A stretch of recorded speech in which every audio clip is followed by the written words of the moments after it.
Hello friends, आप सभी का स्वागत है आपके अपने यूट्यूब चैनल ई एजुकेशन पर। फ्रेंड्स, आज हम फिर से सामान्य अध्ययन के कुछ महत्वपूर्ण प्रश्न लेकर के आए हैं जो पूर्णतः एससीईआरटी बेस्ड हैं और ये प्रश्न आगामी अध्यापक भर्ती परीक्षा के दृष्टिकोण से काफ़ी इंपॉर्टेंट से हैं। फ्रेंड्स, अगर आप हमारे चैनल पर नए हैं तो नीचे रेड कलर का सब्सक्राइब बटन दिया गया है, जिसे प्रेस करके आप हमारे चैनल से जुड़ सकते हैं। तो आइए बढ़ते हैं आज के प्रश्नों की तरफ। हमारा पहला प्रश्न है, कांग्रेस सोशलिस्ट पार्टी की पहली बैठक कहां हुई थी?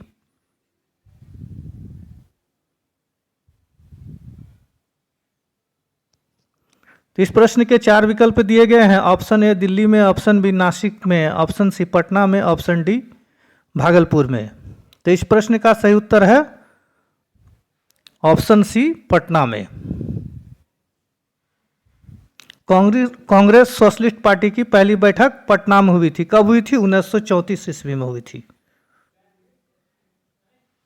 1934 में हुई थी। बढ़ते हैं अगले प्रश्न की तरफ। अगला प्रश्न है, जयप्रकाश नारायण किस पार्टी से संबंधित थे? इस प्रश्न के 4 विकल्प हैं। Option A Congress party, option B communist party, option C socialist party, option D Kisan Sabha. तो इस प्रश्न का सही उत्तर है option C socialist party. Jayaprakash Narayan socialist party से संबंधित थे। बढ़ते हैं अगले प्रश्न की तरफ।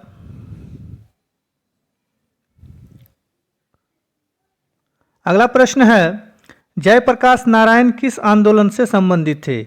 ऑप्शन ए चंपारण आंदोलन, ऑप्शन बी असहयोग आंदोलन, ऑप्शन सी व्यक्तिगत सत्याग्रह आंदोलन, ऑप्शन डी भारत छोड़ो आंदोलन। तो इस प्रश्न का सही उत्तर होगा ऑप्शन डी भारत छोड़ो आंदोलन। जयप्रकाश नारायण भारत छोड़ो आंदोलन से संबंधित थे। भारत छोड़ो आंदोलन कब हुआ था? 1942 में हुआ था। बढ़ते हैं अगले प्रश्न की तरफ। अगला प्रश्न है, चीनी यात्री हुएन त्सांग में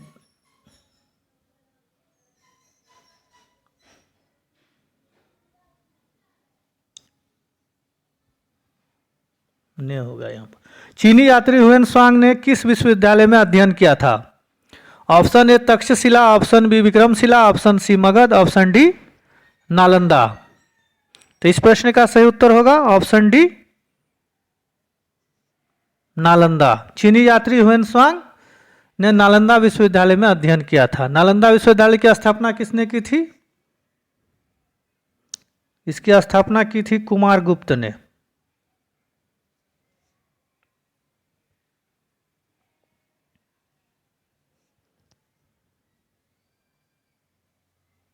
कुमारगुप्त ने इसकी स्थापना की थी। आइए बढ़ते हैं अगले प्रश्न की तरफ। अगला प्रश्न है,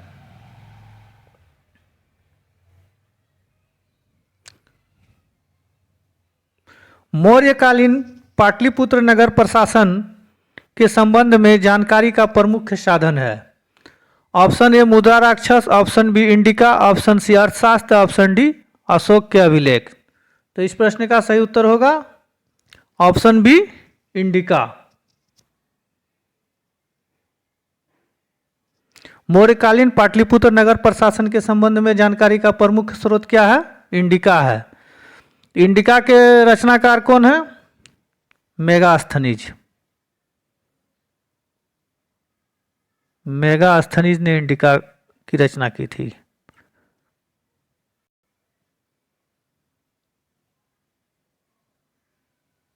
मेगास्थनीज। आइए बढ़ते हैं अगले प्रश्न की तरफ।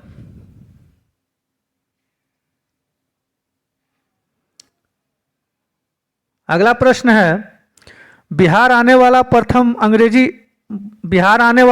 अंग्रेज यात्री था। इस प्रश्न के 4 विकल्प हैं। Option A Peter Mundy, option B Ralph Fitch, option C John Marshall, option D Bishop हीबर।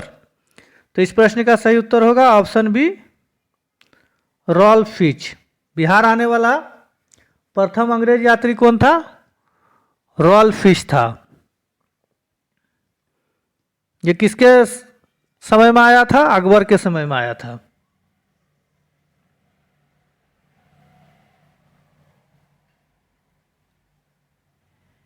Akbar के शासनकाल में आया था। बढ़ते हैं अगले प्रश्न की तरफ।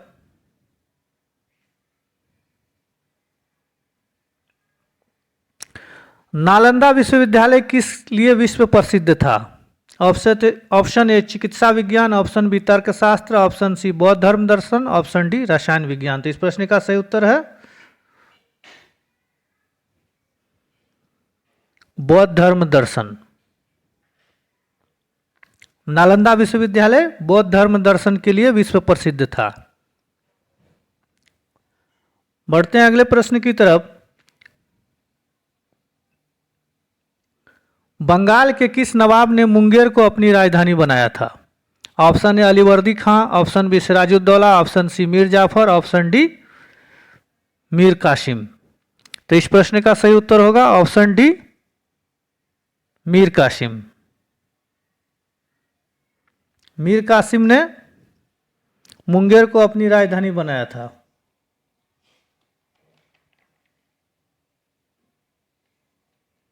बढ़ते हैं अगले प्रश्न की तरफ।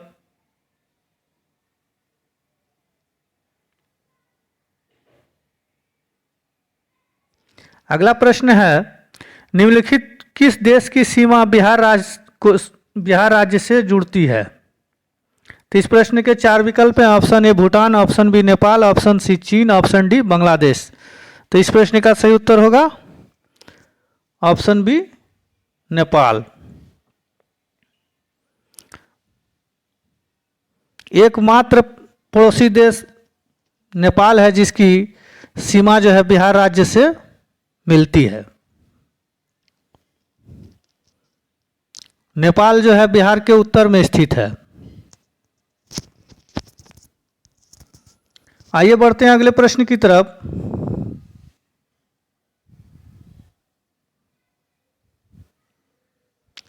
अगला प्रश्न है, पुराना बिहार का कितना प्रतिशत जमीन लेकर झारखंड राज्य बना? तो इस प्रश्न के 4 विकल्प हैं। Option A 38.40%, option B 45.85%, option C 42.85%, option D 51.72%। तो इस प्रश्न का सही उत्तर होगा ऑप्शन बी 45.85%। पुराना बिहार का 45.85% जमीन लेकर झारखंड राज्य बना। झारखंड राज्य कब अस्तित्व में आया? 15 नवंबर 2000 को। 15 नवंबर 2000 में झारखंड राज्य अस्तित्व में आया। बढ़ते हैं अगले प्रश्न की तरफ।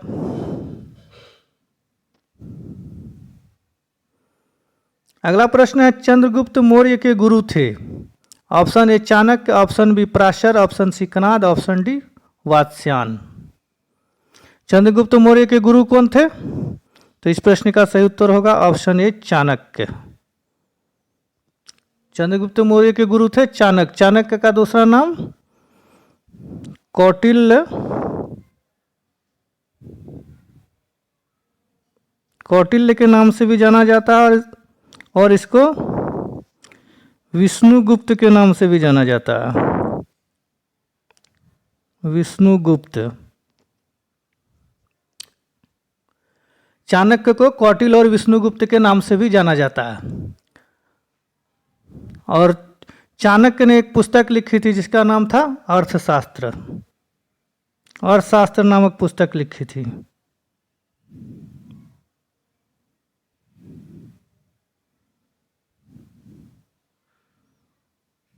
अर्थशास्त्र। बढ़ते हैं अगले प्रश्न की तरफ। अगला प्रश्न है, किस रक्त वर्ग के व्यक्ति सर्वोदय यानी यूनिवर्सल डोनर कहलाते हैं?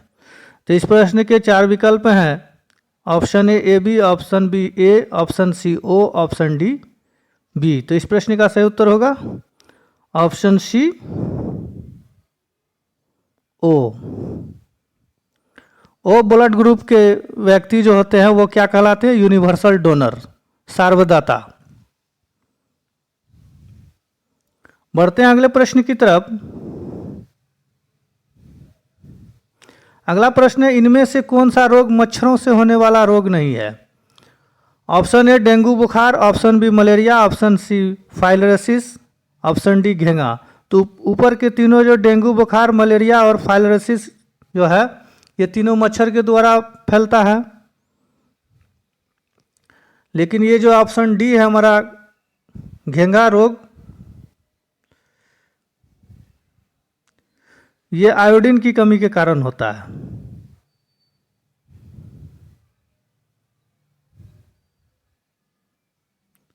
घेंगा रोग जो है आयोडीन की कमी के कारण होता है। बढ़ते हैं अगले प्रश्न की तरफ। अगला प्रश्न है,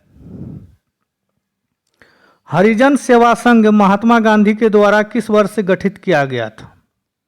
हरिजन सेवा संघ महात्मा गांधी के द्वारा किस वर्ष से गठित किया गया था? इस प्रश्न का सही उत्तर होगा option A 1932। Option A 1932 Mahatma Gandhi के द्वारा। इसका उद्देश्य क्या था? इसका उद्देश्य जो था वो था क्या? अछूतों एवं दलितों का उत्थान करना। इसका मुख्य उद्देश्य था अछूतों और दलितों का उत्थान।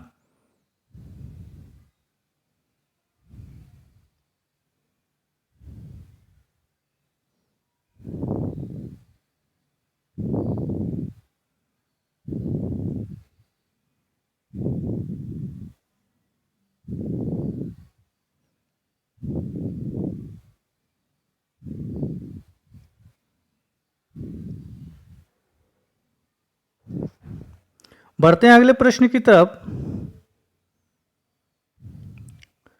अगला प्रश्न है, गैर बराबरी विरोधी आंदोलन को केरल में किसके द्वारा प्रारंभ किया गया था? Option A Veeresalingam, option B Narayana Guru, option C Periyar, option D Jyotirao Phule. तो इस प्रश्न का सही उत्तर होगा ऑप्शन बी नारायण गुरु। गैर बराबरी विरोधी आंदोलन को केरल में किसके द्वारा प्रारंभ किया गया था? तो नारायण गुरु के द्वारा प्रारंभ किया गया था। बढ़ते हैं अगले प्रश्न की तरफ।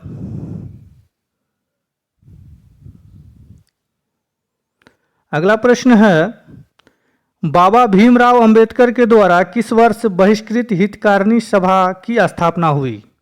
Option A 1921, option B 1924, option C 1934, option D 1945।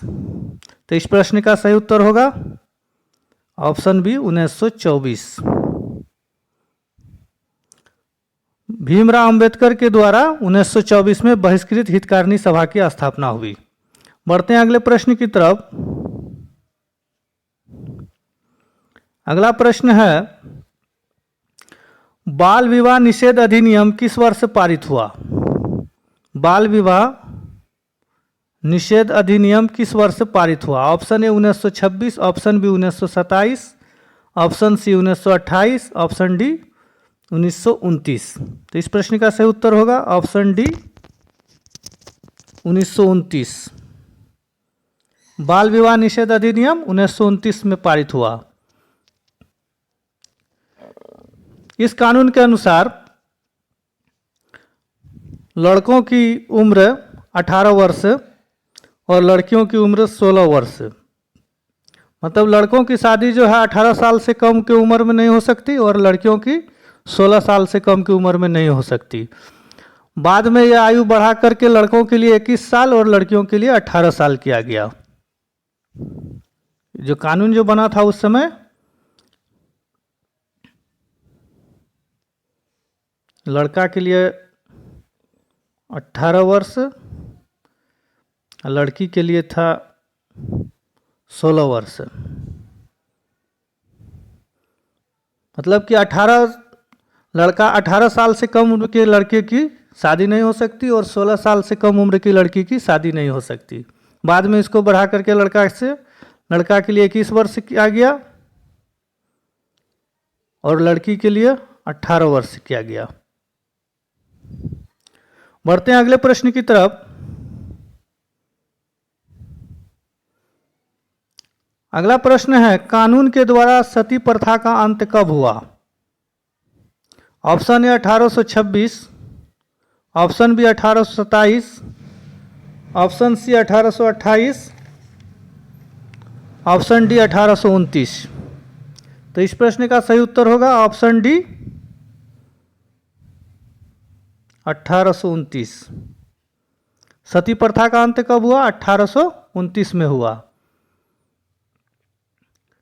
किसके द्वारा किया गया? तो राजा राम मोहन राय, राजा राम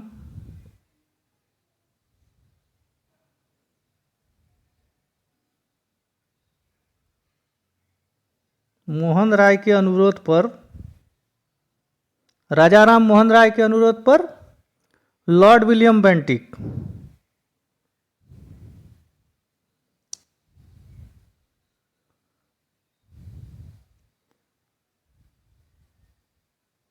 लॉर्ड विलियम बेंटिक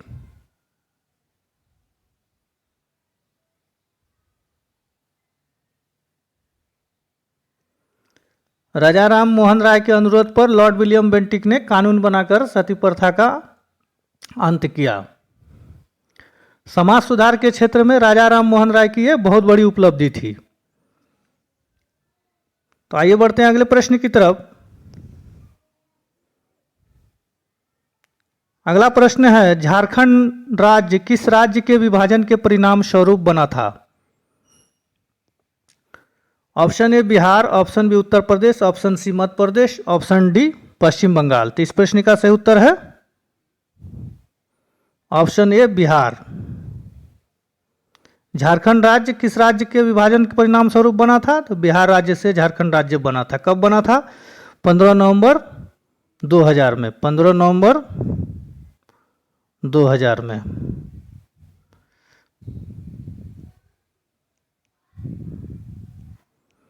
बढ़ते हैं अगले प्रश्न की तरफ। हमारा अंतिम प्रश्न है, दीकू किसे कहा जाता था?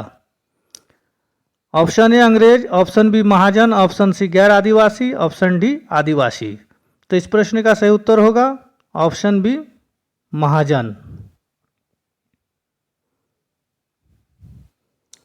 दीकू जो है उस समय जो है ये सेठ एवं महाजन होता था जो अधिक ब्याज पर ऋण देते थे।